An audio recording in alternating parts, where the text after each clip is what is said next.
Hi there, I'm Robin Miller, and welcome to Homemade at Hawthorn, smart and simple recipe ideas that help you stay you, even on the road. And you know what you need at the end of a long day? A 5-minute meal prep. And this recipe delivers just that. My Hoisin shrimp, and here's how you make it.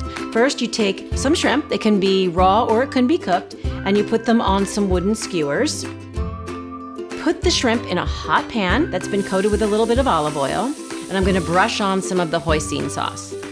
Shrimp is great for a quick meal because it cooks in just a few minutes.